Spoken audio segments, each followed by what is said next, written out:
देखे थे वास्तुशास्त्र के 3 प्रमुख अंक। एक है उसकी जरूरत माने डिजाइन, दूसरे है उसके लिए क्या क्या इस्तेमाल करना है माने मटेरियल, और सबसे अहम चीज है इन सबको इकट्ठा करके उसे स्ट्रक्चर कैसे बनाना है माने बिल्डिंग कंस्ट्रक्शन।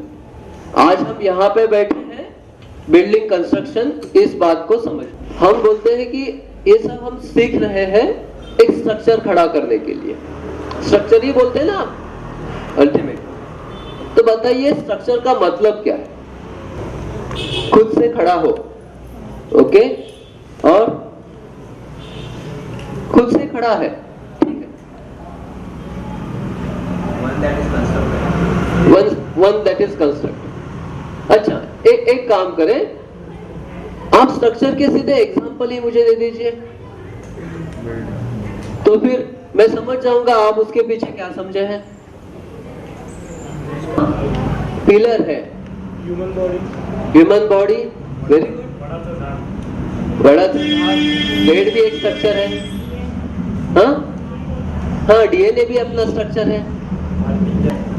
तो वैसे देखा जाए तो हर एक चीज स्ट्रक्चर है,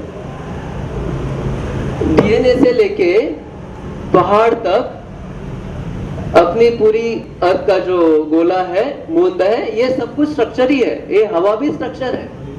स्ट्रक्चर के गुण विशेष, एडवांटेजेस बाद में देखेंगे, उसके माने उसके कैरेक्टर क्या है। अभी ये है नेचुरल स्ट्रक्चर जो आपके सामने पौधा है। अभी देखिए, अगर जोर की हवा चलती है मतलब वो फ्लेक्सिबल है, अभी हवा चल रही है तो उसका जो डायनामिक नेचर है वो पत्तों पे है, दिख रहा है। अगर जोर की हवा चलेगी तो ये ऐसे ऐसे थोड़ा हिलेगा, मतलब डायनामिक जो नेचर है वो उसमें सभी जगह पे एक जैसे डिस्ट्रीब्यूटेड नहीं है। यहाँ ज्यादा डायनामिक है, यहाँ ये ज्यादा स्टेबल है। अगर ये भी इतने ही जैसे डायनामिक रहता तो फिर ये जरा दूसरा पद ये भी ले लो, ये जो है ना यहाँ दिख रहा है, ये नीचे भी उतना डायनामिक है, तो फिर इसकी ग्रोथ पे रिस्ट्रिक्शंस आ गए। ये कुछ बहुत बड़ा नहीं हो सकता, लेकिन स्टेबिलिटी और डायनामिक इन दोनों का कंपोजिशन होके पेड़ बढ़ रहे हैं। अगर मैं सोचूं कि इस पूरे पेड़ को मुझे स्टेबल स्ट्रक्चर करना है, मतलब कितनी भी हवा आए ये बिल्कुल नहीं हिलेगा डुलेगा, तो सोचिए मुझे इसमें कितनी स्टिफनेस लानी पड़ेगी, इसमें कितना ज्यादा मटेरियल लगेगा कि नहीं लगेगा। ये बिल्कुल नहीं हिलना चाहिए, मतलब उसको अगर स्टिफ करना है नेचर को, उसमें कितना ज्यादा इनपुट देना पड़ेगा, और काम तो वही करेगा जो अभी कर रहा है। तो नेचर ने उसे कितना ऑप्टिमाइज करके रखा है, माने जो उसके ऊपर फोर्सेस आ रहे हैं उसे रिजॉल्व करो, फिर भी अपना काम करो। तो ये जो डायनामिक और स्टेबल ऐसे करके ये स्ट्रक्चरल सिस्टम बन रही है। तो ये तो ऑप्टिमाइजेशन हो गया। अभी इस चीज को अगर हम मैनमेड स्ट्रक्चर में लाए तो क्या क्या आप देख सकते हैं? आप कौन सा एग्जांपल दे सकते हैं? Skyscraper. अच्छा, स्काई स्क्रैपर डुलती है तो नहीं, हमने सिर्फ इसी चीज को माने stability, stable structure as well as dynamic structure, इन दोनों की कॉम्पोजिशन की मैं बात कर रहा हूं। ऐसे मैनमेड स्ट्रक्चर, हाँ झंडा है, ओके, अम्ब्रेला है, लेकिन अम्ब्रेला कहाँ हिलती डुलती? अगर ज्यादा विंड आई तो ही उसमें कुछ मोमेंट होगी। हाँ, बोट है, हाँ सॉरी, क्लोथ है, हाँ करेक्ट है, माने वो इतने स्टेबल है माने फिक्स है कि वो ऐसे चलते चलते फट भी ना जाए। बराबर है नहीं? हम कागज के तो कपड़े नहीं पहन के सकते, मतलब पहन सकते हैं, लेकिन पहने तो फिर ऐसे ही बैठना पड़ेगा और कुछ नहीं कर सकते। माने ये मटेरियल सिलेक्शन है। एक ऐसी बात है, एक ऐसा स्ट्रक्चर है जिससे हम हमेशा जुड़ जाते हैं। वो क्या स्ट्रक्चर है? नहीं, मैन मेड। कोई भी गाड़ी देख लो, कोई भी गाड़ी देख लो, कार देख लो, बस देख लो, ट्रेन देख लो, वो है तो डायनामिक, फिर भी आपको अंदर स्टेबल रखती है। तो अंदर आपको जितना वो स्टेबल रखती है उतनी वो ज्यादा कंफर्टेबल कार या कंफर्टेबल हम जर्नी के लिए बोल सकते हैं। बोले बस से भी आप आ सकते हैं, लेकिन बस इतनी डायनामिक है और वो अपने सब फोर्सेस आप पे अल्टीमेटली डाल देती है। लेकिन अगर आप ट्रेन में आओगे तो सिर्फ थोड़ा ही आपको लगेगा, माने एकदम कंफर्टेबल। वही अगर आप प्लेन में आने की सोच रहे हो तो बस ऐसे जैसे किसी ने आपको उठाया हो और वो इतने स्पीड पे, मतलब उसका डायनामिज्म इतना है, फिर भी आप अंदर स्टेबल है। तो ये मैन मेड स्ट्रक्चरल सिस्टम है जो इन दोनों का कॉम्बिनेशन है। अच्छा, अभी मैं एक चीज बोलता हूं। अपनी एक्टिविटी भी एक स्ट्रक्चर है, स्ट्रक्चरल सिस्टम है। जैसे कि सोच लो क्रिकेट खेलने वाली बात, उसे तो हमें तो लगता है कि हम वो खेल रहे हैं, लेकिन वो असल में एक तरह का अटैक है।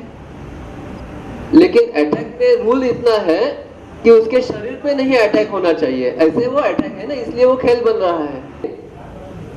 बॉल फेंक दी तो यहां आ गई, तो मैं हाथ ऐसे नहीं पकड़ता, मैं ऐसे पकड़ता हूं, और जब वो फोर्स आता है तो उसे ऐसे थोड़ा रिजॉल्व भी कर लेता हूं। अगर मैंने बॉल की तरफ अपना हाथ ऐसे आगे किया तो मुझे पेन हो मत, वही मैं फोर्स को रिजॉल्व कर रहा हूं। माने क्रिकेट से हम ये देख सकते हैं कि फोर्सेस को वहां रिजॉल्व किया जाता है। और इस रिजोल्यूशन को अचीवमेंट में कब बदला गया है? जब उस फोर्स को तुम किसी और दिशा में बदल रहे हो। सिर्फ यहां रिजॉल्व नहीं, बॉल आ गया, थोड़ा सा ऐसे फ्लिक किया, फोर गया, समझ में आ गया? तो उसमें आपकी एबिलिटी आ गई, आपका स्किल आ गया। सिर्फ बॉल पकड़ना यहां तक एक बात थी, उसे थोड़ा सा फ्लिप कर दिया तो फोर गई। वो आपने सचिन तेंदुलकर की बैटिंग देखी है, उसी फोर्स को बस वो ऐसे सिर्फ करता था, सीधा स्ट्रेट ड्राइव हो जाता था, तो वहां वो उसका स्किल आ गया, तो वो और मनोरंजक होने लगा। कितने लोग देखें किसी बॉल फेंक रहे हैं और सामने पकड़ रहा है, फिर फेंक रहे, वो सामने पकड़ रहा है, ये नहीं, आप उसमें और स्किल ऐड कर दिए। लेकिन अल्टीमेटली ये है कि आप उस फोर्स को दिशा दे रहे हैं। ये ह्यूमन एक्टिविटी वाला स्ट्रक्चर हो गया। और ये इतना बेसिक है कि द्रविड़ को क्या बोलते हैं? वॉल। द्रविड़ का नाम ही, मतलब हमारे सबकॉन्शियस माइंड ने उसे वॉल ही बना दिया।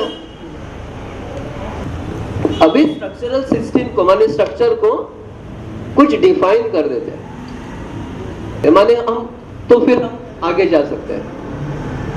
अभी एक बात तो क्लियर हो गई कि जो आपने शुरू में बोला था कि फोर्ट वगैरह या जो कुछ भी, उससे बढ़कर स्ट्रक्चरल सिस्टम स्ट्रक्चर है, ये तो समझ में आ गया, सब कुछ स्ट्रक्चर है। अब उस स्ट्रक्चर के कैरेक्टर क्या होने चाहिए?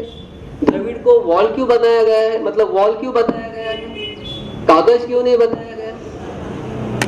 वो डटे रहता है, वो डटे रहता है। माने कितना भी फोर्स आ जाए वो आउट नहीं हो रहा है। आउट होना का मतलब क्या है? डिस्ट्रक्शन, डिस्ट्रॉय हो गया, सेल्फ डिस्ट्रक्शन, मतलब उस मैच से तो आउट हो गया ना। अगर कोई भी चीज है, अगर समझ लो अगर ये खंभा ही है, वो फिलहाल इस स्टेबिलिटी के मैच का एक पार्ट है। अगर स्टॉर्म आ गया कल और अगर वो आउट हो गया, समझ गए? थोड़े से ही विंड आ गई, थोड़े से विंड में ही वो आउट हो गया, तो फिर हम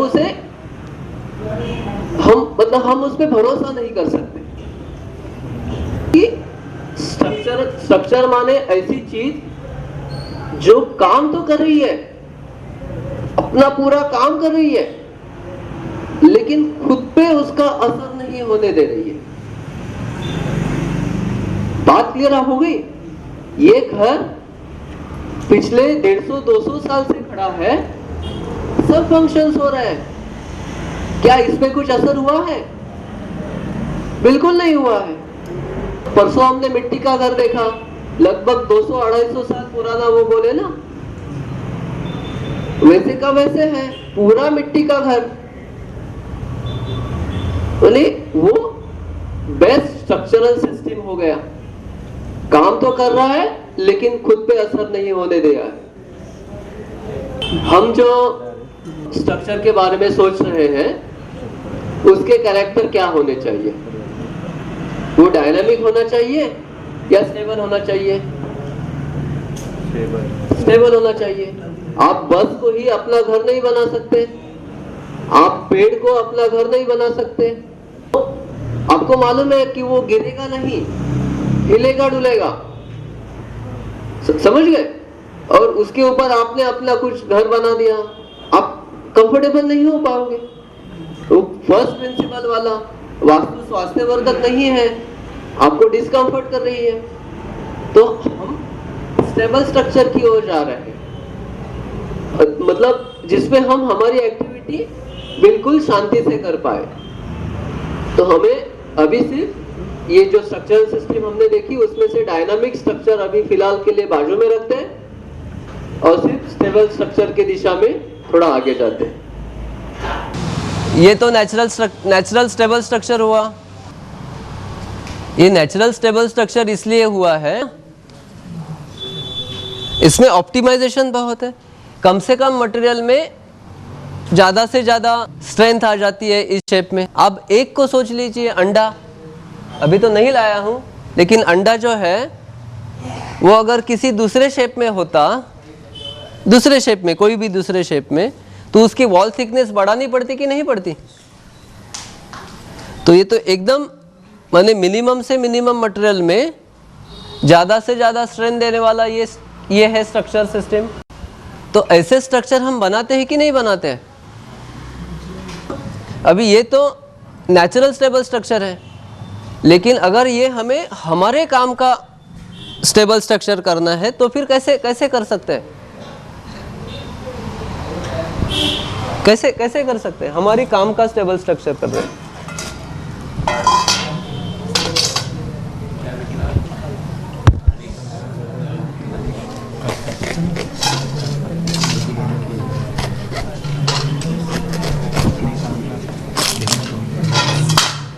बन गया ना?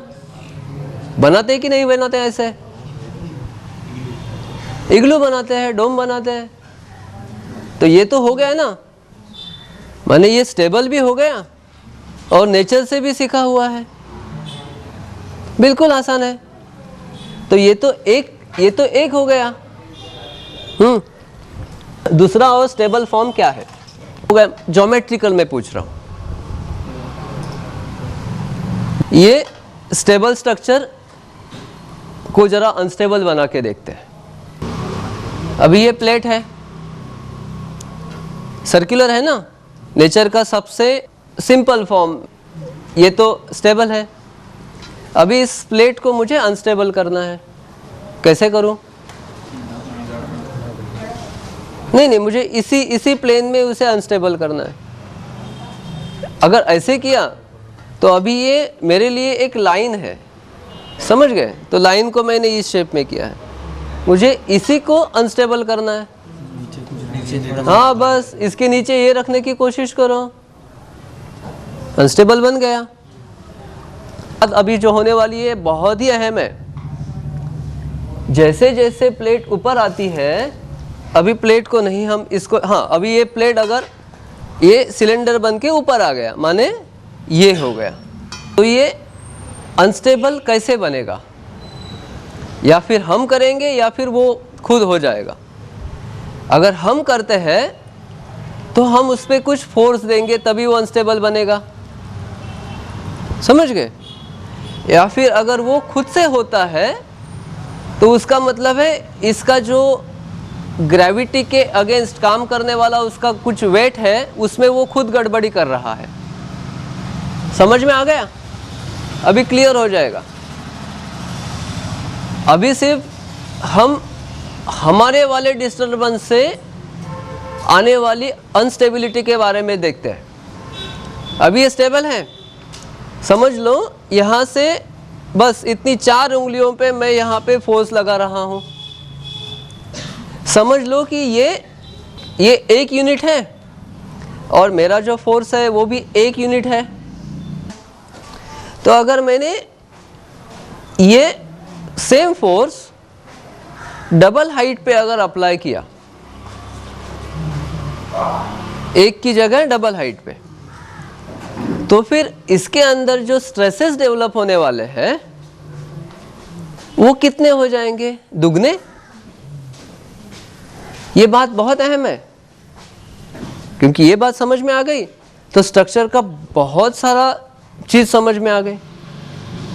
आप बताइए कि फोर्स तो सेम रहा है, ये दुगनी हाइट पे मैंने अप्लाई किया तो इफेक्ट इस पे पड़ने वाला कितने से बढ़ने वाला है? आप सोचिए, दुगना होगा। ओके, तो अगर मैंने यहां पे दे दिया 1 2 3 पे दे दिया वही फोर्स, तो कितना होगा? 3 गुना होगा। यही समझने वाली बात है। ये हम जितना करते हैं उसके स्क्वायर के प्रोपोर्शनेट, माने अगर मैं डबल करता हूं तो फोर्स जो होगा उसके ऊपर अल्टीमेटली आने वाला वो 4 गुना हो रहा है। अगर यही फोर्स मैं तीसरे स्टेप पे आके दे रहा हूं तो उसकी इंटेंसिटी 9 गुना हो रही है। 3 स्क्वायर 2 स्क्वायर। इस चीज को स्टेबल करने के लिए इसकी ताकत मुझे 9 गुना बढ़ानी पड़ेगी। ऑप्टिमाइजेशन हो रहा है क्या? ऑप्टिमाइजेशन अचीव हो रहा है क्या? जो नेचर सभी जगह पे ऑप्टिमाइज कर रहा है, हमने देखा ये पेड़ में, हम उसके बिल्कुल खिलाफ जा रहे हैं। इसलिए तो जो वर्नाक्युलर स्ट्रक्चर्स में हमने देखा कि हाइट कितनी चाहिए, जरूरत जितनी ही, उससे ज्यादा नहीं। ऑप्टिमाइजेशन हुआ है वहां पे। ये तो बात क्लियर हो गई। अभी ये फोर्स कहाँ डालना है इसकी और एक बात है, इसकी एक और बात है। अभी मैं उंगली लगा रहा हूँ तो बस यहाँ लगा रहा हूँ, बाय डिफॉल्ट मैं इसके बीच में उंगली लगा रहा हूँ। अगर यही उंगली मैंने यहाँ लगाती ऐसे बाजू बाजू बाजू तो फोर्स की इंटेंसिटी कम हो जाती। मैंने ऐसे कुछ है जो इसके सेंटर में इसकी स्टेबिलिटी का सेंटर है, ऐसे कुछ समझ में आ गया? जैसे कि इस प्लेट के सेंटर में इसकी स्टेबिलिटी का सेंटर है, इसे क्या बोलते हैं? सेंटर ऑफ ग्रेविटी, सीजी बोलते हैं ना। तो इस प्लेट का सेंटर ऑफ ग्रेविटी यहाँ पे है। वैसे ही इसका सेंटर ऑफ ग्रेविटी मैं देखूं तो यहाँ पे है। हाँ, वही अगर मैंने इसे ऐसे किया तो इसका सेंटर ऑफ ग्रेविटी यहाँ आ जाएगा। आएगा कि नहीं आएगा? तो अगर ये ऑब्जेक्ट में किसी भी दिशा में अगर सोच रहा हूं तो उसका सेंटर ऑफ ग्रेविटी यहाँ से ठीक अंदर उस वाले सेंटर पे आ रहा है। समझ में आ गया? तो ये हो गया। अभी हम थोड़ा सा कंपोजिट स्ट्रक्चर बना देते हैं। अभी अपने पास ये डिब्बा है। हाँ, ये डिब्बे का सीजी आपको पता है, यहाँ पे एक तो है सेंटर पे।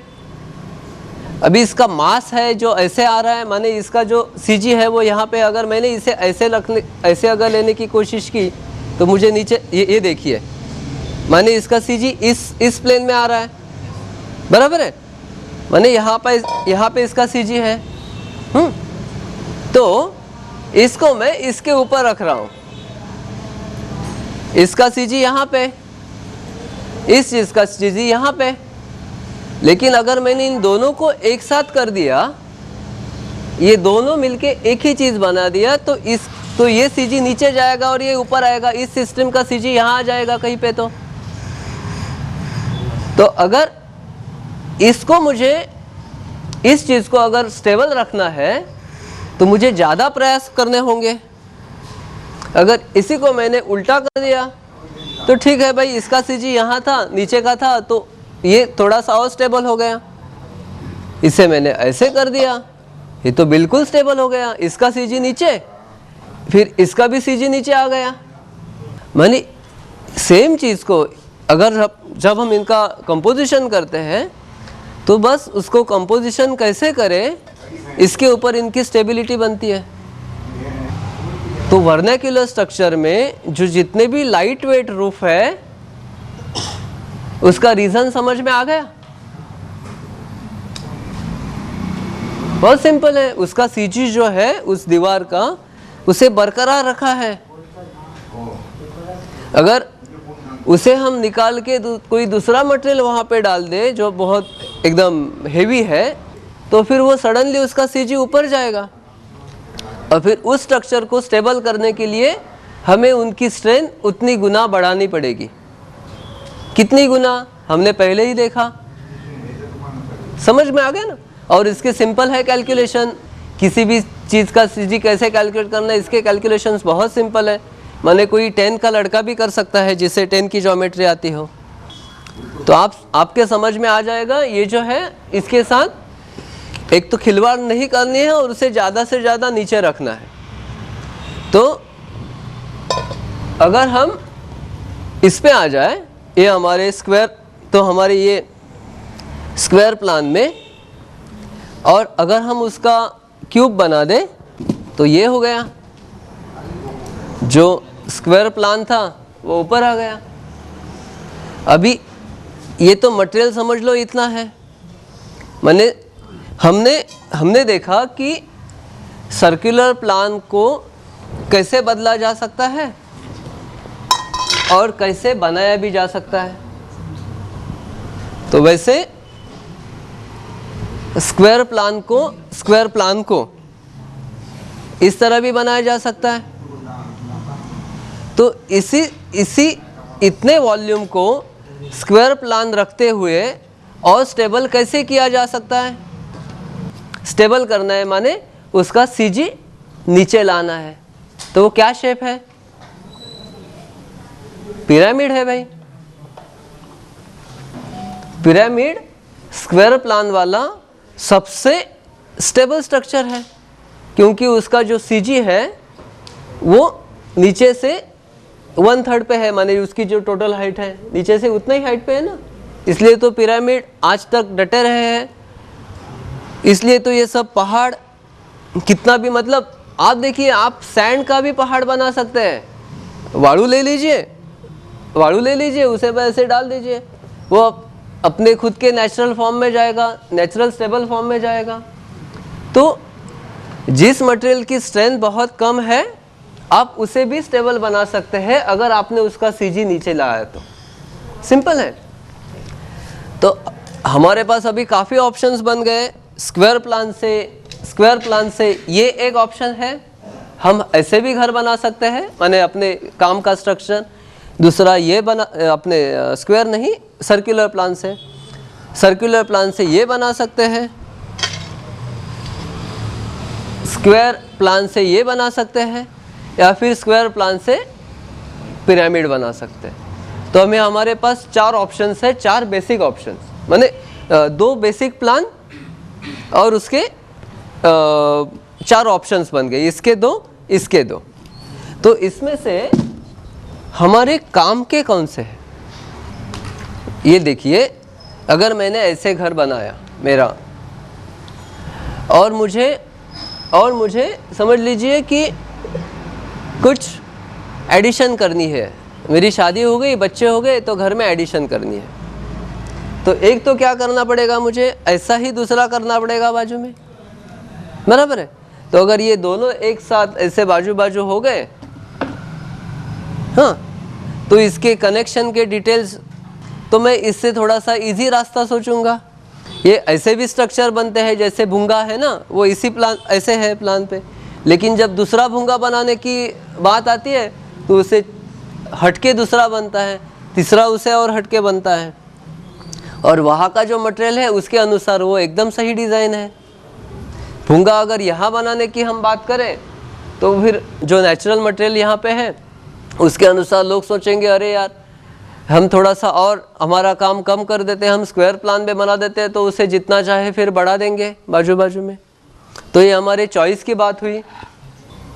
तो अगर हमने ऐसे ये अपनी स्ट्रक्चरल सिस्टम बना दी जो स्क्वायर प्लान में था उसे ऊपर ला लिया, तो उसे अगर हमें स्टेबिलिटी की तरफ, मोर स्टेबिलिटी की तरफ जाना है तो देखना है कि अल्टीमेट जो इसका शेप है, जो फोर्सेस रिजॉल्व करने का जो तरीका है वो पिरामिड की शेप में जाए।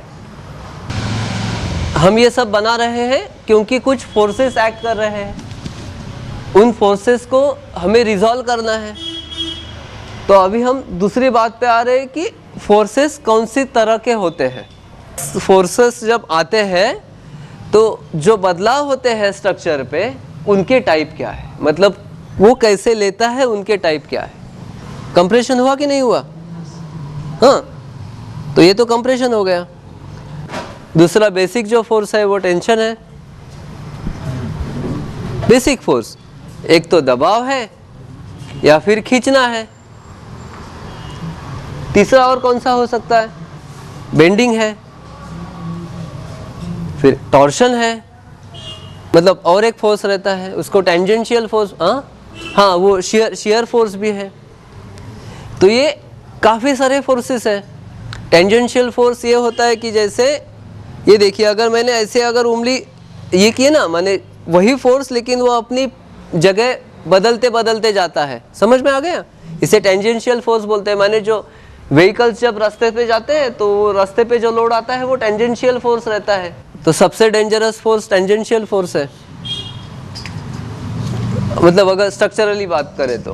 ओके, तो इसमें सबसे बढ़िया रिजॉल्व करने वाला फोर्स, माने कुछ भी आ जाए लेकिन ये फोर्स सबसे आसान है, ऐसा कौन सा फोर्स है? कंप्रेशन है सबसे आसान। हाँ, टेंसाइल। लेकिन अच्छा ठीक है, आ जाओ, हम तुम्हें खींच के देखते हैं। आ जाओ ना, तुम्हारे लिए टेंसाइल। अगर मैं ऐसे बैठा हूँ और मेरे ऊपर दो मेरे दोस्त आके भी बैठे हैं, मतलब मुझे कंप्रेशन में डाल रहे हैं, तो मैं ठीक है भाई, अरे उतरो यार मुझे तकलीफ हो रही है। लेकिन अगर दो दोस्त आके मुझे दो तरफ से खींचने लगे तो फिर कैसे होगा? तकलीफ होगी ना। स्टील की टेंसाइल स्ट्रेंथ इतनी है, पता है ना, स्टील की टेंसाइल स्ट्रेंथ इतनी है, इसलिए उसे इस्तेमाल किया जाता है कंस्ट्रक्शन में। तो उस स्टील की कंप्रेसिव स्ट्रेंथ कितनी है? बहुत ज़्यादा, मिनिमम 10 टाइम्स। इसलिए तो अभी यहाँ देखिए ना, पीछे आर्च वाला स्ट्रक्चर है, पर अभी तो पूरा का पूरा कंप्रेशन में है। इसी आर्च वाले स्ट्रक्चर को अगर मैं बिल्कुल उल्टा कर दूँ तो उसका हर एक एलिमेंट टेंशन में जाएगा ना, तो झट से गिर जाएगा वो, माने वो कुछ टेंशन ले ही नहीं पाएगा।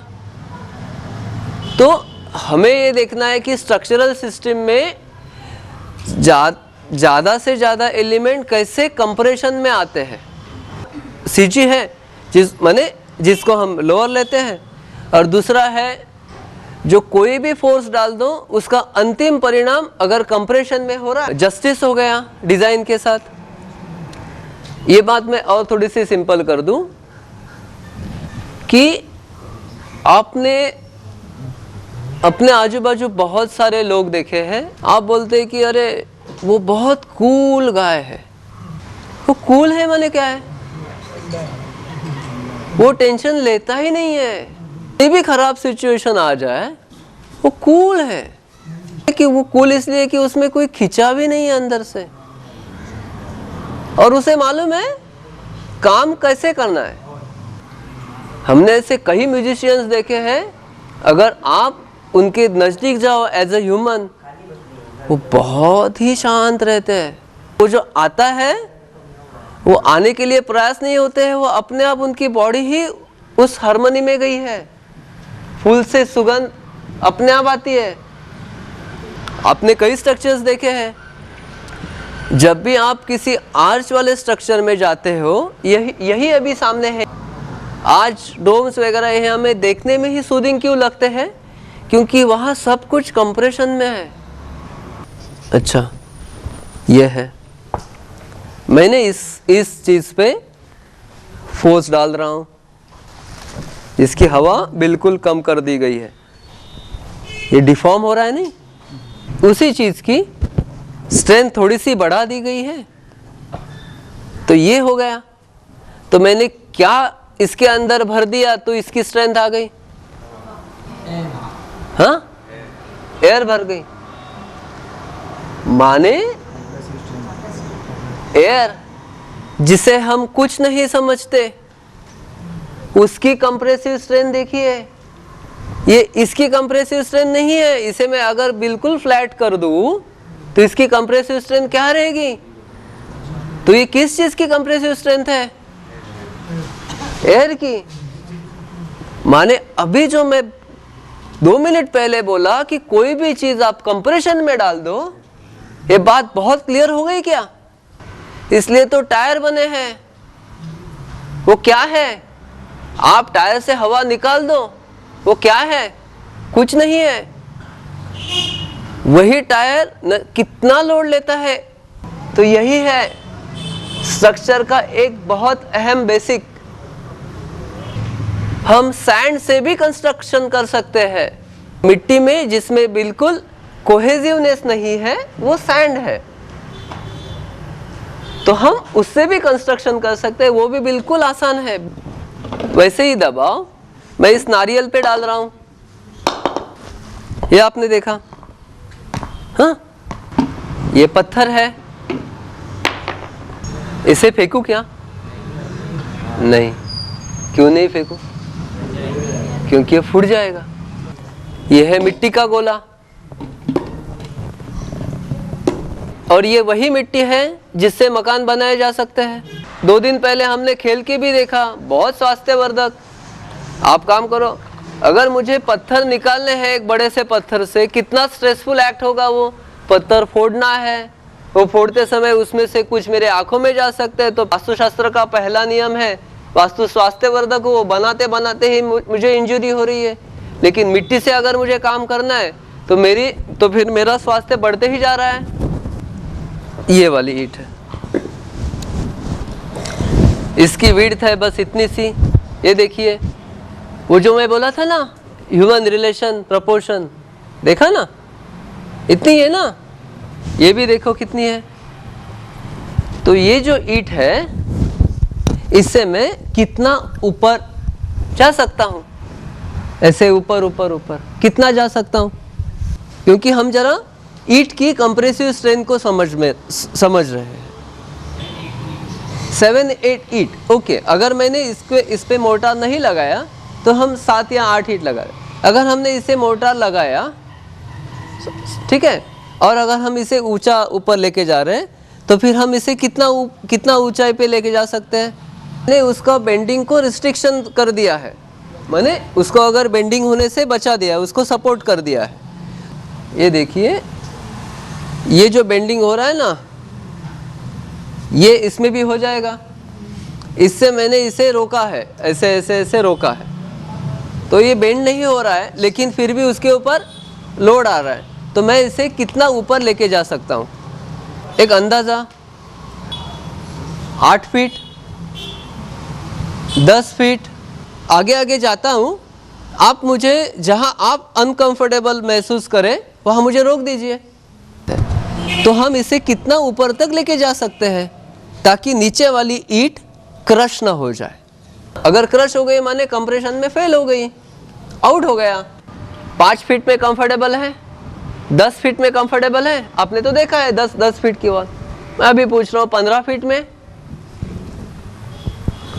20 फीट पे कंफर्टेबल है?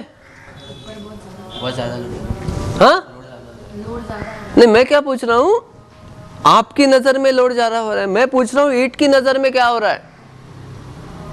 आप खुद को ईंट समझ लीजिए क्षण भर के लिए। उससे जुड़ जाइए। मैं सिर्फ सेल्फ वेट की बात कर रहा हूं, इसके ऊपर और कुछ नहीं। तो 20 फीट पे फेल हो जाएगा। अच्छा 20 फीट पे तो कुछ डाउट हो गए। 30 फीट तक कौन तैयार है? हाँ नहीं होगा। 40 फीट तक कौन तैयार है? 40 फीट तक ये तैयार है। 50 फीट तक कौन तैयार है?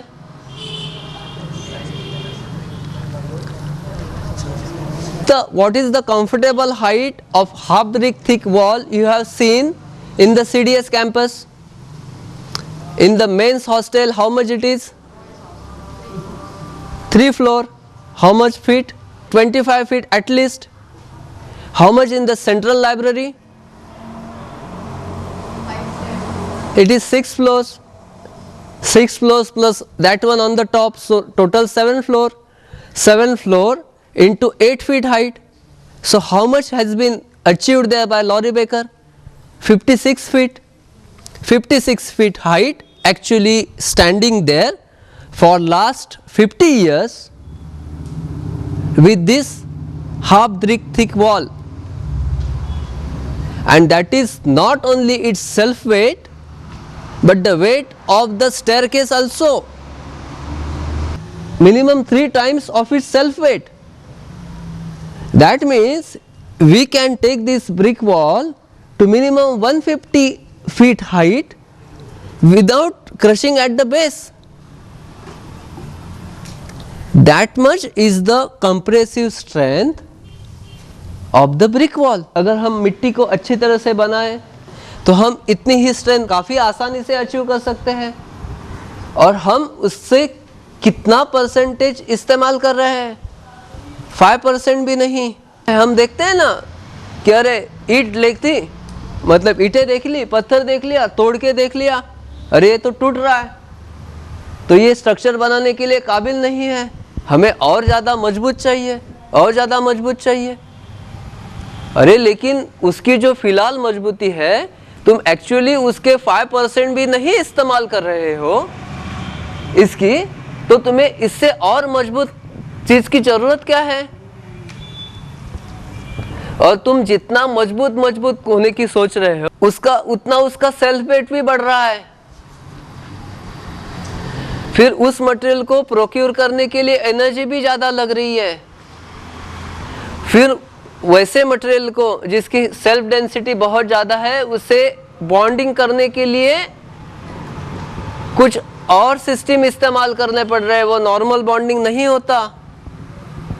माने कुछ गलत धारणाओं के कारण हम सिंपल अच्छे मटेरियल को इग्नोर करके, मिट्टी को इग्नोर करके हम दूसरे मटेरियल की तरफ जा रहे हैं, और जो बेसिक है हमें अच्छे स्ट्रक्चरल सिस्टम चाहिए उससे दूर जा रहे हैं।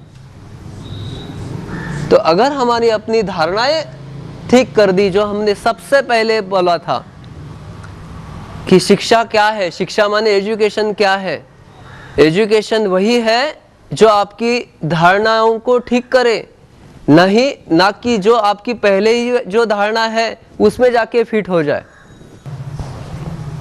अभी थोड़ा सा और डीपर जाते हैं। तो इसमें क्या हो रहा है? कंप्रेशन हो रहा है, लेकिन कंप्रेशन से इस पे क्या असर हो रहा है? इसका शेप चेंज हो रहा है। क्या यही बात इसके साथ भी हो रही है? हाँ हो रही है, लेकिन वो इससे कम है। अगर यही बात मैं इसके साथ कर लूं तो हाँ इसका भी शेप चेंज हो रहा है, लेकिन वो मुझे नहीं पता चल रहा है, उसे पता चल रहा है। यही बात मैं उस बल्ब के साथ करूं तो हाँ उसका भी शेप चेंज हो रहा है, लेकिन वो बदले हुए शेप के साथ एडजस्ट करने की काबिलियत नहीं रखता, इसलिए वो टूट रहा है। एक ही फोर्स महसूस कर रहे हैं ये चारों चीजें, ये चारों चीजों पे उतना ही अंदरूनी स्ट्रेस आ रहा है। स्ट्रेसेस अगर मुझे स्टडी करने हैं तो मैं इस पे भी कर सकता हूँ कि नहीं कर सकता हूँ? मैं बिल्कुल स्टडी करके फिर इसे डिजाइन कर सकता हूँ। गृह ने खुद के लिए एक देह, एक देह। वास्तुशास्त्र का पहला नियम, वास्तु स्वास्थ्यवर्धक हो। और स्वास्थ्य के जो हमने उपांग देखे वो आनंद है, मतलब वही उसकी आत्मा है।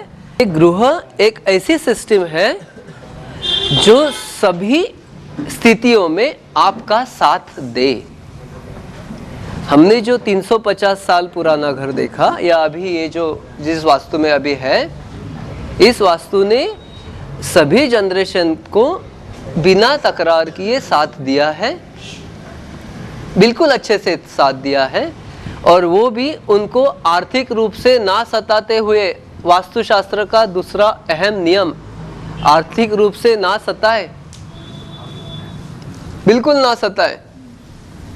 तो ये चीज अभी हम थोड़ा सा और समझ लें कि सभी स्थितियों में साथ देना माने क्या। मैं गृह के बारे में, स्ट्रक्चर के बारे में पूछ रहा हूँ। तो इस घर के लिए थ्रेटनिंग सिचुएशंस क्या क्या आ सकते हैं? हाँ बराबर है, एकदम मतलब सही पे गया। जिस पे मैं आखिर में जाना चाहता था वो पहले गया।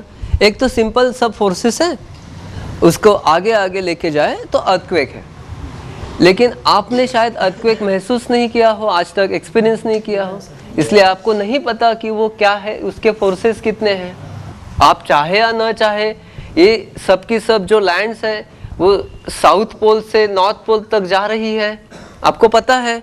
अगर हम इस सभी मतलब इंडियन कॉन्टिनेंटल, फिर अफ्रीका, फिर ऑस्ट्रेलिया, हम सबको अगर काट के एक तरफ लाए तो एक दूसरे के अंदर वेजिस की तरह बैठती है। माने ये पूरी की पूरी धरती जो अभी हम यहाँ इक्वेटर पे अभी पा रहे हैं, वो कभी साउथ पोल पे थी, वो आगे जाके पूरी सब की सब नॉर्थ पोल पे जाएगी। उसके बाद क्या होगा पता नहीं, लेकिन ये पूरा जर्नी है। और इस जर्नी के दरमियान जो कुछ भी स्ट्रेसेस डेवलप होते हैं, क्योंकि ये सब पत्थर है ज़्यादा करके क्रेस्ट, तो उसके दरमियान जितने भी फोर्सेस आते हैं वो कहीं ना कहीं रिजॉल्व होने हैं। ये पूरी धरती ऑन एन एवरेज जितने स्पीड से अपने नाखून बढ़ते हैं उतने स्पीड से ये पूरी धरती नॉर्थ पोल की तरफ जा रही है। अभी रशियन जो प्लेट है उसके आकार वगैरह बहुत होने से, या फिर वो अभी नॉर्थ पोल की तरफ अभी वो पहुंच ही गया है, इसलिए उसकी गति धीमी हो गई है। लेकिन इंडियन कॉन्टिनेंटल है, उसकी गति अभी तक जारी है, इसलिए वो उसके ऊपर जा रहा है। इसलिए तो हिमालय बन रहा है और बनते जाएगा। अभी हिमालय काफ़ी यंग है, अभी वो 20 साल का भी नहीं है। मतलब अगर हम सह्याद्री को, ये वेस्टर्न घाट को 70-80 साल का माने का, तो अभी 15 साल का भी नहीं है हिमालय। ये सब इकोलॉजी की तरफ लेते हैं, लेकिन अभी हम उसमें नहीं जाएंगे, वो अलग बहुत ही इंटरेस्टिंग चीज़ें है वो। तो अर्थक्वेक पे आते हैं। ये सब स्ट्रेसेस बन रही है, तो इन सब स्ट्रेसेस को कहीं ना कहीं पे जाके रिजॉल्व होना है। मतलब अगर ये है, एक ना एक दिन तो इसे ये होना है। और इसके साथ एनर्जी बहुत रिलीज हो जाती है। आप ये रिलीज होने वाली एनर्जी को सोच ही नहीं सकते। ऐसे सादे अर्थक्वेक के 3 रिश्टर स्केल की जो अर्थक्वेक होते हैं, उससे जो एनर्जी रिलीज होती है वो कई एटम बॉम्ब के एक साथ फटने से जितनी होती है उतनी होती है। उसमें से लगभग ऑलमोस्ट 99% एनर्जी अर्थ में ही एब्जॉर्ब हो जाती है, और बस 1% एनर्जी सरफेस पे आती है, सरफेस पे कुछ हलचल मचाने के लिए। और 1% से इतना सब कुछ गड़बड़ होता है। आप गाड़ी से जा रहे हैं, कोई नॉर्मल गाड़ी सोच लीजिए, बस सोच लीजिए, तो थोड़ी सी तो ऐसे ऐसे हिलती है। हाँ, तो वो जो हिलती है आप उसे लगभग 3 रिश्टर स्केल का अर्थक्वेक मान लीजिए, तो 4 रिश्टर स्केल का ज़रा ज़्यादा ऐसे ऐसे हो जाएगी। अभी 3 और 4 में कितना डिफरेंस है, कितने स्टेप का डिफरेंस है आपके हिसाब से एनर्जी रिलीज में? लॉग का स्केल है, इसलिए वो एनर्जी 10 गुना होती है। तो अगर जब आप सोचते हैं कि 3 से 4 वो एक स्टेप नहीं है, वो जब बस रास्ता छोड़ के जाती है ना, तो वो 4 रिश्टर स्केल वाला हो गया। बस एकदम ही रफ चला रहा है, आपको अंदर बिल्कुल अनकंफर्ट है, एकदम रफ, और रास्ता भी खराब है, तो 5 रिश्टर स्केल का हो गया। 6 रिश्टर स्केल का माने बस का एक्सीडेंट ही हो गया। आप सोचिए कि आप उसके अंदर है और उसका आप पे क्या असर हो रहा है। हमारे लिए वो ज्यादा इंपॉर्टेंट है। 6 रिश्टर स्केल का तो एक्सीडेंट ही हो गया। 7 रिश्टर स्केल का तो मेजर एक्सीडेंट बस का बस से टकराव हो गया। 8 रिश्टर स्केल पे बस खाई में गई है और 9 रिश्टर स्केल में तो बस लड़ाक वाले खाई में गई है। समझ गए अर्थक्वेक से आने वाले फोर्सेस की इंटेंसिटी, मतलब इस एरिया में कितने रिश्टर स्केल का अर्थक्वेक ज्यादा से ज्यादा आ सकता है, इसके भी कोई चांसेस है ना। अभी यहाँ पे कोई चल रहा है गाड़ी लेके और वो लड़ाक वाले सिचुएशन सोचेगा तो यहाँ पॉसिबल ही नहीं है, वहाँ ऐसी सिचुएशन ही नहीं है। माने यहाँ ज़्यादा से ज़्यादा 6 रिश्टर स्केल का तक अर्थक्वेक आ सकता है। अगर हम हिमालय की तरफ जाए तो 7 साढ़े 7 का आ सकता है। यहाँ 2 या 3 रिश्टर स्केल के अर्थक्वेक हर 10 सेकंड में दुनिया में कहीं ना कहीं हो रहे हैं, लेकिन 8 रिश्टर स्केल का साल में एक बार और 3 रिश्टर स्केल के 10-15 सेकंड में एक बार, तो ये बीच के सब उसके बीच में आ गए। तो ये तो होना ही है। भी हमें ये देखना है कि इस सिचुएशन में हमारा स्ट्रक्चर स्टेबल कैसे रहे, डायनामिक होके डिस्ट्रक्शन की तरफ ना जाए। डायनामिक स्ट्रक्चर बना सकते हैं, जापानीज लोगों ने बनाए भी, लेकिन वो बहुत एक्सपेंसिव है, तो फिर वो वर्नाक्युलर आर्किटेक्चर में बैठेगा नहीं। अगर आप कार लेते हैं, अभी आप बस से उतर के अगर आप कार दे तो फिर आप क्या सोचते हैं कि छोटे छोटे जो रास्ते में अंडुलेशंस हैं वो सब टायर देख ले, उससे ज़्यादा जो अंडुलेशंस है और रास्ते की खराबी वो सब सस्पेंशन सिस्टम देख ले, बराबर है। उससे और ज़्यादा जो है वो टायर, सस्पेंशन सिस्टम और आपका सीट बेल्ट, ये तीनों मिला के देख ले। उससे और वर्स्ट सिचुएशन है तो फिर एयर बैग देख ले, माने एयर बैग से आपको सेफ्टी मिलती है। अच्छा, उसके साथ गाड़ी का चासी भी बहुत इंपॉर्टेंट रहता है एक्सीडेंट के समय। हाँ, माने ये तो मैं एकदम आपको समझने वाली बात बोला हूँ। ये सस्पेंशन सिस्टम वगैरह जो स्ट्रक्चर है उस कार का, उसकी खुद की, वो भी उतना इम्पैक्ट लेने की काबिलियत रखता है और वो सबसे कम आके आपके ऊपर छोड़ रहा है, तो उसमें आप फिर मल्टीपल एयरबैग्स के बारे में सोचते हैं। तो ये सब बातें हम स्ट्रक्चर में कैसे कर ले कि जो पहले जो नॉर्मल अर्थक्वेक है इसमें आपका घर का कुछ डैमेज नहीं होना चाहिए, और सीवियरिटी बढ़ गई तो ऐसे डैमेज होना चाहिए जो रिपेयरेबल हो। डैमेज तो होगा ही, आप सोच भी नहीं सकते कि डैमेज होगा ही नहीं, तो फिर आपको एयर में ही रहना पड़ेगा जमीन छोड़ के, क्योंकि 9 रिश्टर स्केल का जो अर्थक्वेक है उसकी इंटेंसिटी ऐसे, मतलब जमीन आपको लगते है ऐसी हिलती है, सिर्फ ऐसे नहीं, ऐसे भी हिलती है। आसाम में जो 9 रिश्टर स्केल का सबसे डिस्ट्रक्टिव अर्थक्वेक हुआ और जिससे साइस्मोलॉजी के सब के सब डेफिनेशन ही चेंज हो गए, पूरी साइस्मोलॉजी फिर से लिखी गई। उसमें लोग अर्थक्वेक हो रहा है इसलिए खुले में आके खड़े हो गए, फिर भी मर गए। क्यों? खुले में खड़े थे, फिर भी कैसे मर गए बता सकते हैं? वो जमीन से ऊपर उड़ा दिए गए, जमीन ऐसे ऊपर नीचे हो रही थी तो 10-15 फीट वो उड़ गए ऊपर, या फिर जमीन पे जो पत्थर ऊपर उड़ रहे थे वो उनके ऊपर गिर गए और वो मर गए। और वो सिचुएशन बहुत रेयर है, हमें उसके बारे में सोचना नहीं है। अगर वैसे रहा तो फिर हम रह नहीं पाएंगे, मतलब कुछ कर नहीं पाएंगे, इतनी worst situation. Earthquake resistant design का बेसिक ही है कि आप अर्थक्वेक प्रूफ घर बना ही नहीं सकते, आप अर्थक्वेक रेजिस्टेंट घर बना सकते हैं और उसका डिग्री ऊपर लेके जा सकते हैं। तो कितना डिग्री? पहले तो कुछ डैमेज ना हो नॉर्मल से, फिर रिपेयरेबल डैमेज हो, मतलब माइनर डैमेज हो, फिर मेजर रिपेयरेबल डैमेज हो। ऐसे होते होते डैमेज चाहे तो पूरे घर का हो, पूरे घर का डैमेज हो पूरा, लेकिन मुझे कुछ ना हो। ये स्वास्थ्यवर्धक जो बोले ना, उसका एक उपांग स्वास्थ्य संरक्षक वास्तु हो। ने यहाँ जितने भी घर बनाए गए हैं और जो 300 साल तक टिके हुए हैं, वो बारिश और इसके लिए नहीं, इससे भी आगे जाके एक घर में देखा, वहाँ एक बीमार बुढ़िया औरत सोई हुई थी, मातोंड वाले एक घर में देखा ना? हाँ सर देखा। देखा ना? तो सोच लीजिए अगर अर्थक्वेक आ गया तो उसकी हालत क्या होगी। जो है बाकी वो तो सब बाहर भागने के। सोचो 5 महीने का बच्चा है घर में, क्रेडल में सो रहा है शांति से, दूध पी के अभी अभी अर्थक्वेक आ गया, क्या करेगा वो बच्चा, क्या करेगा? उसे समझेगा भी नहीं कि क्या हो रहा है। तो 1 दिन के बच्चे से लेके जो हिल फिर नहीं सकते उन बूढ़ों तक सबका स्वास्थ्य वर्धन और सबका स्वास्थ्य संरक्षण करने वाला वो है गृह।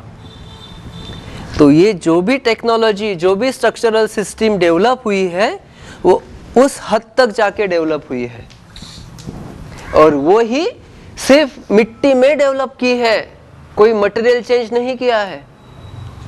सिर्फ मिट्टी में ही रह के उन्होंने यहाँ तक गए। भूज वाले अर्थक्वेक में काफी कुछ डैमेज हुआ, भूंगा नहीं डैमेज हुए। बड़े बड़े इंजीनियर्ड स्ट्रक्चर फेल हो गए। बड़े बड़े मतलब मैं हाइट की या साइज की नहीं बात कर रहा हूँ, इंजीनियर्ड स्ट्रक्चर फेल हो गए। और भूंगा वैसे का वैसे, तो क्या वो इंजीनियर्ड स्ट्रक्चर नहीं था? वो तो सबसे ज्यादा इंजीनियर्ड स्ट्रक्चर था, क्योंकि भूंगा की जो दीवार है उसकी विड्थ और हाइट, इसका जो प्रोपोर्शन है, आप उस पर कुछ भी स्ट्रेस डालो कैसे भी, वो अल्टीमेटली कंप्रेसिव स्ट्रेस होके ही नीचे गुजरता है। माने वो दीवार सिर्फ दीवार नहीं, रिटेनिंग वॉल। आप डैम जो देखते हैं ना, डैम के लिए भी दीवारें रहती है, सिर्फ मिट्टी से भी डैम बनते हैं। इतना बड़ा पानी वो रोक लेता है, क्यों? क्योंकि कितना भी फोर्स आ जाए वो अल्टीमेटली कंप्रेसिव स्ट्रेस में बदल के नीचे जाता है। अगर थोड़ा सा भी टेंशन हो जाता तो पूरा वो रिटेनिंग वॉल या फिर जो धरण डैम है वो बह जाते। तो हर एक दीवार रिटेनिंग वॉल की तरह बनाई गई थी, मतलब बनाई गई है। तो वो कैसे कर सकते हैं वही अभी हम देखेंगे। और अभी ये बेसिक इतना क्लियर हो गया तो अभी ये समझने में ज़्यादा समय नहीं लगेगा। ये अभी मेरी ईंट है, समझ लो ब्रिक की ईंट है। अभी मैं सिर्फ इसको खड़ा ही कर रहा हूँ, देखो, और कुछ नहीं। Self weight, stability against self weight. ये दूसरा कर दिया, ये चौथा है, तीसरा जाने दो। थोड़ी सी विंड भी आ रही है अपने, और इसमें हम देख सकते हैं क्योंकि हमने जो बॉल का एक्सपेरिमेंट किया ना कि स्ट्रेसेस कैसे आ रहे हैं वो देख सकते हैं ना। ये हम सिर्फ सेल्फ वेट की बात कर रहे हैं। खुद भी गिर रहा है, दूसरों को भी गिरा रहा है। हाँ, तो ठीक तरह से तेरा भी काम नहीं कर रहा है, मुझे भी काम नहीं करने दे रहा है, ये वाली बात है इसके साथ। अभी हम सिर्फ इन्हें पकड़ के रखते हैं, माने हमने उन्हें सपोर्ट दिया है और फिर ये खड़े रहते हैं। खड़ा करने के लिए कुछ एक्स्ट्रा चाहिए, तो ये जो है ना इनके लिए कुछ सपोर्ट नहीं चाहिए। अभी इसका हमने फाउंडेशन कर दिया, कुछ फिक्सिटी दे दी, ये दूसरा हो गया। अभी इसे मुझे ज़्यादा अच्छे से पकड़ के रहना पड़ रहा है। खुद में कुछ डिफ्लेक्शन ला रहा है, खुद में कुछ डिफ्लेक्शन ला रहा है ना। अभी यही डिफ्लेक्शन यहाँ देख लीजिए,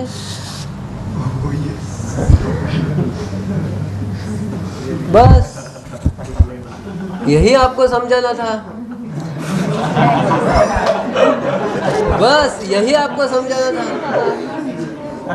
तो अभी हम यहाँ पे आते हैं। ये है, ये तो वैसे ही स्टेबल है, हमने इस पे फोर्सेस डाल दिए तो भी स्टेबल है। ऐसे फोर्सेस और भी डाल देते हैं, दूसरे पे देखते हैं, तीसरे पे देखते हैं, ये भी स्टेबल है। इसमें कुछ थोड़ा सा बदलाव आपको दिखाई दे रहा है? ये तो कंप्रेशन आपको दिखाई दे रहा है ना कैसे हो रहा है। ओके, माने ये कंप्रेशन में स्टेबल है, मैं बोल रहा हूँ। ओके, अभी ये देखो इसमें कुछ गड़बड़ दिखाई दे रही है आपको।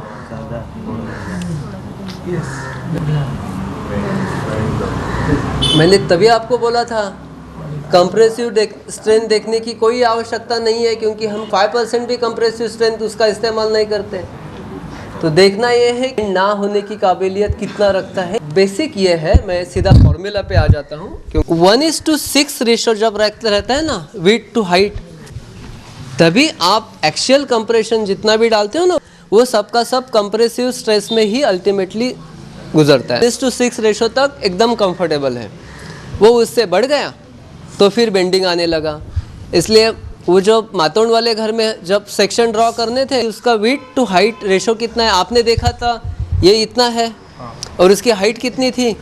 5 हाथ थी, 6 हाथ थी, 6 हाथ थी ना। फिर 5 हाथ के बाद उससे सपोर्ट था। टोटल हाइट उसकी समझ लीजिए 9 हाथ रही। ये है 9 का 1:9। तो अभी ये ऐसे ऐसे बेंड हो रहा है, तो यहाँ बस उन्होंने उसे सपोर्ट दे दिया है। तो यहाँ सपोर्ट होने के कारण ये नीचे वाला भी एक मेंबर हो गया, ऊपर वाला एक मेंबर हो गया। तो वो जो सपोर्ट्स दिए हैं वो किस लिए दिए हैं? लकड़े के। समझ में आ गया? ताकि इस दीवार का ऑप्टिमाइजेशन किया है, या फिर हमें इसका थिकनेस उतना बढ़ाना पड़ता। तो ऐसे करके हम ज़्यादा भी जा सकते हैं, ऊपर तक जा सकते हैं, लेकिन फिर उसका सीजी भी ऊपर जाएगा। स्टेबल तो है लेकिन फिर वो अनस्टेबल वो दूसरा एंगल से हो जाएगा। तो इसलिए जो कुछ भी किया है वो ऑप्टिमाइजेशन किया है। तो आपकी स्टेबिलिटी के समझ में आ गई। उसके लिए कुछ एंड कंडीशंस वगैरह भी है कि fixed at the bottom, free at the top, फिर उसे फ्लेक्सिबल सपोर्ट से पकड़ा हुआ है, उसे रिजिड सपोर्ट से। ये आपको थोड़ा सा इंजीनियरिंग की बातें हैं, तो मैं उसके नोट्स बना के आपको भेज दूंगा, तो आपको और आसान हो जाएगा। माने ये अभी 1:6 है। ओके, कहाँ गया ये अभी 1:6 है इसका एक्चुअल हाइट। लेकिन अगर ये ऊपर से भी सपोर्टेड है तो इसकी जो इफेक्टिव हाइट है ये इससे कम हो जाती है। उसके लिमिट्स को थोड़ा सा एक्सटेंड कर सकते हैं। तो ये बात हो गई। तो हमने मातोंड वाले मंदिर का जो गर्भगृह था उसकी दीवार आपने देखी, उसकी विड्थ कितनी थी? उसकी दीवार बराबर 2 हाथ विड्थ थी, और उसकी हाइट जो पहले थी, क्योंकि उसके ऊपर उन्होंने फिर एडिशन किया, वो कितनी थी? इतनी सी थी, 5 हाथ थी। 2:5 कमिंग क्लोजर टू 1:3। माने वो कितना पे उन्होंने किया? इतने पे किया। तो रिटेनिंग वॉल ही बन गई ना। वो कैसे भी कितना भी फोर्स आ जाए अल्टीमेटली वो कंप्रेशन में ही जाने वाला है। तो 1:6 का अगर हम रेशो देख लें तो हमने 1:6 के ये 4 खंबे खड़े कर दिए और इनके ऊपर हमने कुछ रूफिंग डाल दिया, तो अपना घर बन गया। ये लीजिए, घर बन गया। लेकिन ये अभी शेल्टर तो दे रहा है, स्टेबिलिटी है, लेकिन ये घर के सभी रिक्वायरमेंट्स है वो नहीं फुलफिल कर रहा है।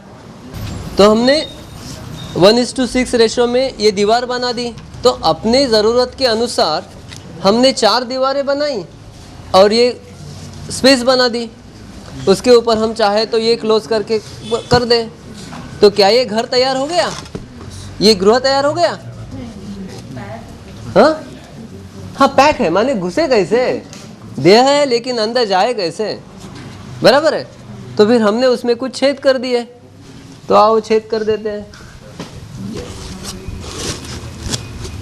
जाने के लिए छेद कर दिया, फिर हवा आने के लिए और एक छेद कर दिया। ठीक है, ऐसे हम जितने चाहे छेद करें।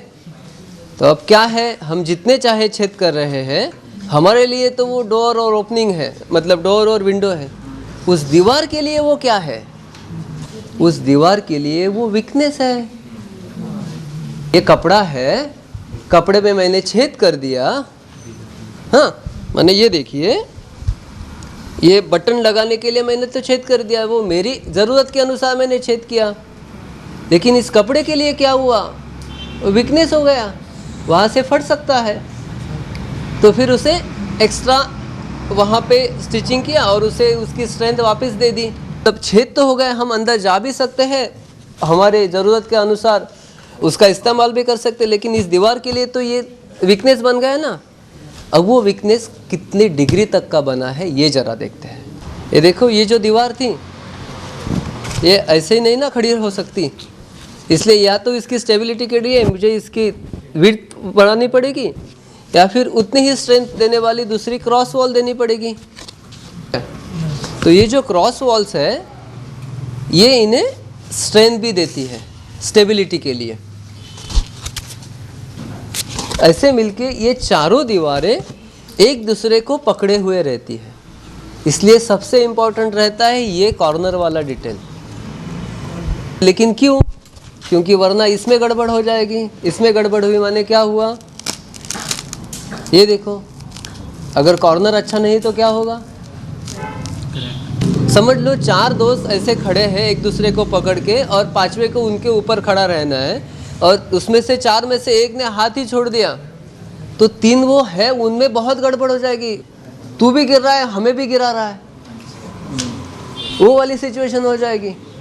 तो इसलिए इन सब में इंटीग्रिटी होनी चाहिए। अब ये दीवार है, इस पे एक्स और वाई डायरेक्शन में फोर्सेस आ सकते हैं। एक तो ये है, समझ गए ना, ऐसे। दूसरी डायरेक्शन है जिसमें यहाँ से फोर्स आ सकते हैं। आपका घर कैसे भी हो, जब वो हिलेगा तो थोड़े ही ऐसे ही हिलेगा।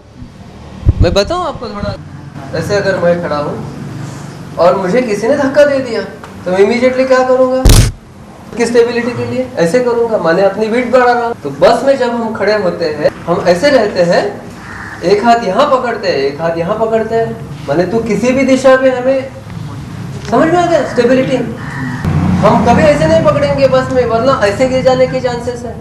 तो हम अपनी स्टेबिलिटी ऐसे बरकरार रखते हैं, या फिर अगर सामने डंडा मिल गया, ये बस की बात इसलिए कर रहा हूँ क्योंकि बस में सबको समझने में आसान है। तो बस में एक जो सीट के पीछे रहता है उसे ऐसे पकड़ते हैं, दूसरे को ऐसे पकड़ते हैं, माने हम दोनों दिशा में खुद को सिक्योर करते हैं, एक्स एंड वाई। तो किसी भी दिशा में हम मिले वो या तो एक्स है या फिर वाई है या फिर इसका रिजल्टेंट है। वैसे ही ये जो दीवार है, ये जो दीवार है वो इस दिशा में हमने तो स्टेबल कर दी उसे क्रॉस वॉल लगा के, हाँ, लेकिन इस दिशा का क्या, ऐसे। अभी मैं आपको बताऊं, ये है इस दिशा के फोर्स, माने ये फोर्स आप समझ गए। कंप्रेशन नहीं, मैं इसे स्लाइड कर रहा हूं। अभी आप नहीं समझे क्योंकि ये सॉलिड वॉल है, अभी आप समझेंगे, बिल्कुल समझेंगे। समझे? तो ये वही फोर्सेस है जो ये भी महसूस कर रहा है, लेकिन ये काबिलियत रखता है कि इन फोर्सेस को रिजॉल्व कर दे, और ये अपनी काबिलियत खो चुका है। क्यों खो चुका है? ओपनिंग की वजह से, जो हमारे लिए ओपनिंग है लेकिन इसके लिए वीकनेस है। तो अगर हम ऐसा घर, ये घर हमारे एलिवेशन पर्पस के लिए ऐसे बना दे, एक वॉल एकदम ओपन, समुंदर देख रही है, लेकिन तुम्हें तो स्वर्ग में पहुंचा रही है अर्थक्वेक के दरमियान। तो समुंदर देख रहा है, दीवार तुम्हारे ऊपर गिर रही है। डिजाइन करते समय कहीं भी मुझे लगा इसलिए यहाँ ओपनिंग, मुझे लगा इसलिए वहां ओपनिंग है, ये शास्त्र है, ये कला नहीं है। कला में आप कुछ भी कर सकते हैं, शास्त्र में आप कुछ भी करने से पहले उसके प्रिंसिपल में ही रहना है। अभी ये जो मैंने आपको दिखाया था ना, उस दिशा में क्या इतना ओपनिंग इसको अनस्टेबल बना रहा है? नहीं बना रहा है। तो आप देखते हैं कि छोटे छोटे छेद रहते हैं घर में, भी इसी ओपनिंग को थोड़ा सा और बढ़ा देते हैं। ये देखो थोड़ा सा अनस्टेबल हो गया। और ये जो है ना, इसे शियर फोर्स कहते हैं। इस शियर फोर्स में कोई भी मटेरियल नहीं बचता है, आरसीसी भी नहीं। अर्थक्वेक के बाद shear failure of the RCC structure, कितना खराब फेल्यूर आप सोच भी नहीं सकते। आपके दिमाग में अरे ऐसे, तो अगर दिमाग में कुछ चल रहा है, चलो मैं इधर कुछ आरसीसी वगैरह डाल दूंगा या करूंगा, तो आप उस भ्रम में मत रहिए। यहाँ देखिए, यहाँ इसे आवश्यकता है, इसको बहुत ज्यादा आवश्यकता है, और इसे इतनी आवश्यकता है कि शायद इसलिए ये ना करे तो बेटर है, और अगर करे तो उसके लिए कुछ अलग करना है। वो भी मैं दिखा देता हूँ अभी तुरंत। तो अभी आप देखिए, ये जो दीवार है ना, ये वही एक्शन होगा ऐसे ऐसे जब हिलता है ना ये। और अभी ये तो बहुत कम फोर्स है, असल में फोर्स बहुत ज़्यादा रहते हैं, और इसमें इसका सेल्फ वेट भी ऐड हो जाता है। इसको अगर मुझे रिस्टोर करना है इस स्ट्रेंथ को, तो या तो मुझे ये डालना पड़ेगा वापस डालना पड़ेगा, लेकिन वो तो पॉसिबल नहीं है, या फिर उतनी ही स्ट्रेंथ का कोई दूसरा मटेरियल डालना पड़ेगा, जिससे मैंने इसे फिर से रिस्टोर कर दिया। मैंने उससे ज़्यादा स्ट्रेंथ वाला एक मटेरियल डाल दिया, जिसमें अभी मैं छेद करने की जरा सोच रहा हूं। बात समझ में आ गई क्या? क्लियर हो गई? हाँ, तो पहले तो मैंने ऐसे मटेरियल के बारे में सोचा जो इसकी स्ट्रेंथ उसे रिस्टोर कर दे, और फिर अभी मैंने उसके अंदर छेद करने की सोची। तो छेद करने के बाद भाई मैंने तो ऐसा छेद बना दिया, लेकिन ये जो छेद है ये आपने देखा, ये उस एक्शन को नहीं रोक पा रहा है। मैंने ये फ्रेम डाल दी, माने मेरा ओपनिंग भी हो गया और इस दीवार का भी स्ट्रेंथ रिस्टोर हो गया। यह भी बिल्कुल उसका, इसकी स्ट्रेंथ और सिर्फ बेयर दीवार की या फिर इसकी स्ट्रेंथ इन तीनों की सेम है। माने फिर ये बॉक्स कंप्लीट हो गया। अभी इसके लिए जो मेंबर्स लगाने हैं वो कैसे लगाएं? ये जो रहते हैं ना लकड़ी, क्या होता है, ये समझ लीजिए मेरे हाथ में एक मटेरियल है जिसकी मुझे स्ट्रेंथ देखनी है। अच्छा, ये मैं ऐसा मटेरियल देखा हूँ कि जो बिल्कुल आराम से मुड़ रहा है। हाँ, ये देखो ऐसे बिल्कुल आराम से, कुछ ना करो फिर भी मुड़ रहा है। इस समय मुड़ने के लिए रेजिस्ट करेगा। अगर यही बात इसके साथ मैं करना चाहूँ तो ऐसे तो मुड़ सकता हूँ, लेकिन ये तो बहुत डिफिकल्ट है। ये थिकनेस और इस लेन के साथ कुछ तो ऐसा जुड़ा हुआ है जो इसकी स्ट्रेंथ बढ़ा रहा है। वो क्या बढ़ा रहा है? वो फैक्टर क्या है? अगर ये थिकनेस समझो 1 mm है और ये तो 25 mm है, तो 25 टाइम्स हो गया। तो इसकी स्ट्रेंथ 25 टाइम्स है क्या? कितनी है? 25 स्क्वायर। रेजिस्टेंस टू बेंडिंग जो है, अगर इसकी स्ट्रेंथ अभी 1 है तो इसकी स्ट्रेंथ इसके 600 गुना ज़्यादा है। आजकल आपने देखा है दीवारों में जब ये डोर फ्रेम लगाते हैं तो ऐसे लगाते हैं कि जो मोटाई साइज रहती है वो ऐसे रहती है, और ये तो उसकी ताकत के साथ हम जस्टिस नहीं कर रहे। सिर्फ अगर डोर शटर ही लगाना था तो डोर शटर का जो हिंज है वो दीवार में ही स्क्रू कर देते थे ना। फ्रेम की क्या आवश्यकता है? वो फ्रेम इसलिए दिया है क्योंकि इसे रिस्टोर करना है, और अगर इसे रिस्टोर करना है तो उस मेंबर को भी सही दिशा में इस्तेमाल करना है। इसलिए तो ये जितने भी लकड़ियाँ वगैरह है वो उसके कौन सी दिशा में रखी है, समझ में आ गया? ये देखो हमने 4 बना दिए तो ये तो बन गया। अभी ये जो दीवार है जब अर्थक्वेक आता है तो ये ऐसे ऐसे हिल सकते हैं, समझ गए ना? ऐसे हिल सकते हैं। तो भाई मैंने क्या किया, फिर इसमें ये स्ट्रक्चरल सिस्टम, ये सपोर्ट डाल दिए। तो इन सब दीवारों को यहाँ हमने पकड़ लिया।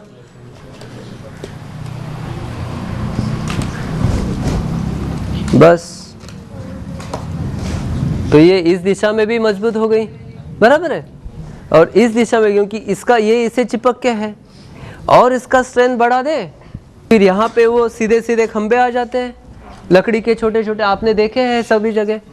तो बस इस बक्से की स्ट्रेंथ पूरी तरह से ये सब करने से इतनी हो गई, माने इसे अगर हमने कवर भी कर लिया तो उतनी हो गई। और हमने जो अपने पास लोकल मटेरियल है उससे ही ये सब कुछ हासिल किया है। मिट्टी है, टिम्बर है। यहाँ एक ऑप्टिमाइजेशन की और छोटी सी बात है लिंटेल की, वो भी आपको मैं बता दूँ थोड़ा सा। लिंटेल लगभग ऐसे होता है, इतने थिकनेस का। लिंटेल के लिए जब फोर्स आता है तो हमें इसकी थिकनेस बढ़ानी पड़ेगी। अभी इसका थिकनेस है 1/8 इंच, इसका थिकनेस है, और यह है 1 इंच, माने 8 गुना। तो इसकी इस दिशा में स्ट्रेंथ 64 टाइम्स है इसके। तो अगर मैं इसे ऐसे इस्तेमाल करता हूँ इस लकड़ी को तो उसकी स्ट्रेंथ हो गई 1, ऐसे इस्तेमाल करता हूँ तो 64। लेकिन इसका मतलब इस दिशा में मुझे इसकी 32 तो स्ट्रेंथ मिल जाएगी, इस दिशा में 16 स्ट्रेंथ मिल जाएगी, 45 पे मुझे 32 स्ट्रेंथ आ जाएगी। माने बहुत बड़ा लिंटेल डालने की जगह इसको ही मैंने टिल्ट कर दिया, काम हो गया। इसलिए पतले से पतले मेंबर को भी ऑप्टिमाइज किया है लिंटेल के लिए। तो ये लिंटेल की बात थी। और इसके अंदर अगर कुछ कबर्ड्स वगैरह करते हैं तो फिर उसके ऊपर लिंटेल तो वैसे ही डालते हैं, फिर उसे भी कबर्ड के लिए फ्रेम वैसे, और फिर उसके अंदर शेल रिस्टोर करना है दीवार को। बस। तो अभी हमने यहाँ पे क्या किया, और जो रूम्स चाहिए थे वो भी कर लिए। वो रूम इस तरह कर लिए कि वो सपोर्ट सिस्टम भी दे रहे हैं। आपने देखा ना, उसमें जितने भी छेद बना रहे हैं हम डोर्स वगैरह के लिए, वो इस दीवार के कॉर्नर पे नहीं है। कॉर्नर पे होंगे तो वहाँ उसकी ताकत को कम कर देंगे। और इसमें ये भी देखिए ना, ये जो है इसके अंदर हमने ये भी लगा दिया ना, आपको दिखाई दे रहा है ना, ये खड़े वाले। तो दीवार को हिलने ही नहीं दे रहे हैं।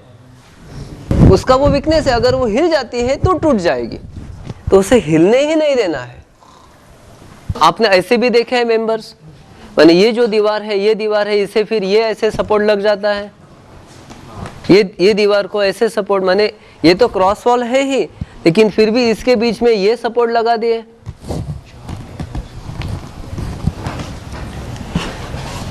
तो अच्छा, यहां पे जो दिखाई दे रहा है ना आपको वुडन, वो दीवार के स्ट्रेंथ जितना ही वुडन फ्रेम लगा दिया है। आपने देखा है ना वहां पीछे घर में, हमें चाहिए था ना छेद, यहाँ पे छेद चाहिए, तो फिर उतनी केयर भी ले लो, उसे ऐसे ही मत छोड़ो, उसकी उतनी केयर भी ले लो कि छेद तो किया है लेकिन उसकी स्ट्रेंथ को बरकरार रखा है।